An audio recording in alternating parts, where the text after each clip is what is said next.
The markets seem to be pricing in more the chance of a no-deal Brexit now than they were 3 weeks ago. What's happened, and do you really think that a no deal is still on the table? Well, of course, it's the leadership competition and the focus that that has put on the question of our EU exit that's interesting the markets. Both candidates say that they want to do a deal, but the important thing is that Parliament hasn't changed. The arithmetic in Parliament remains the same. Parliament is dead set against no deal. And the European Union hasn't changed. The position of the European Union remains exactly the same. So the challenge for the new Prime Minister is to try to work with the same cards that the previous Prime Minister had, but to play them in a different way that hopefully gets to an agreed deal and the UK to leave smoothly from the European Union in an orderly Brexit that allows us to continue to work very closely with our European neighbours. But, Chancellor, would you be prepared to vote down to bring the government down to prevent a no-deal Brexit? Well, I've always said that I think a no-deal exit would be a very bad outcome for the UK, and it's an outcome that Parliament has made clear it will not agree to. We're a parliamentary democracy, and we have to find a solution that Parliament can agree. But that means what? If there was a no confidence motion that was the last option to stop a no deal, would you second that? Well, look, that's a hypothetical question at the moment. There is no such motion. It depends on the circumstances at the time.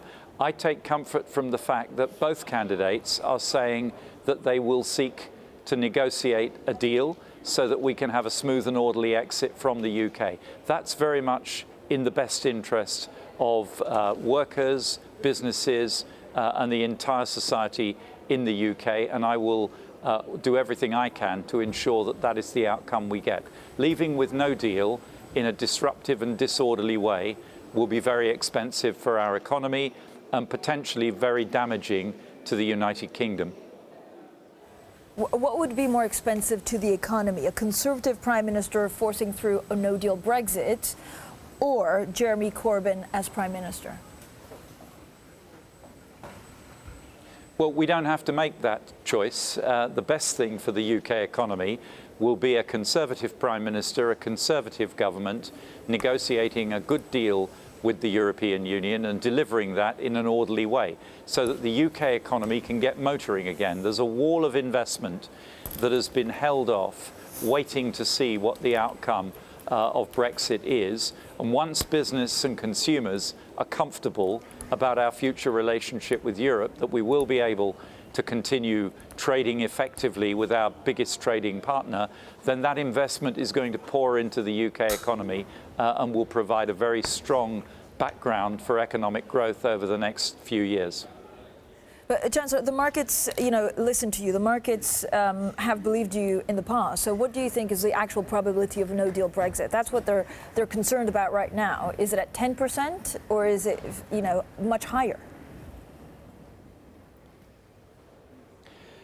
Look, I can't put a percentage figure on it. It is not negligible because, of course, something could go wrong. There could be a miscalculation, or it could be the case that at some point our European Union partners decide enough is enough, that they will not extend the Article 50 process to allow negotiations between the UK and the EU to take place. But I've always thought that the most likely outcome is that we will get a negotiated deal and a smooth exit. I still think that is the most likely outcome, and I will do everything I can, both inside Parliament and outside it, to make sure that we get to that outcome. Chancellor, would you join John Major in seeking a judicial review if the next Prime Minister chooses to prorogue Parliament? Yes, prorogation is a different question. We can have a debate about the best way to exit the European Union. We can have a debate about no-deal Brexit. But we have to have that debate in Parliament because the UK is a parliamentary democracy. And if anybody were to attempt to shut down Parliament in order to carry out a course of action which Parliament is known to oppose, that would be very serious indeed. That would provoke a constitutional crisis. And if we aren't able to prevent that course of action through Parliament, then certainly there will be resort to the courts, and I strongly support the position that Sir John Major has taken.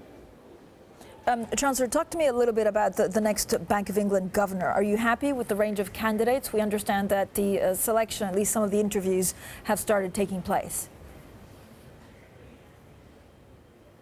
There's a process underway. It'll be the autumn before we're ready to announce the next governor of the Bank of England, so it will fall to the next government to make that announcement. We've had a broad range of candidates applying, and the process, the public appointments process, is underway. That's a properly regulated process led by a panel of officials who are sifting through the candidates now. Are you worried about what a change of Chancellor might do to that process, to the selection of the BOE governor? Well, we have a very rigorous process in the UK for appointments to public positions. We've advertised this post. All candidates that have applied have been screened. A short list or a long list has been drawn up, and interviews are now taking place. And by the time my successor is appointed, there will be a short list from which he can take the process forward.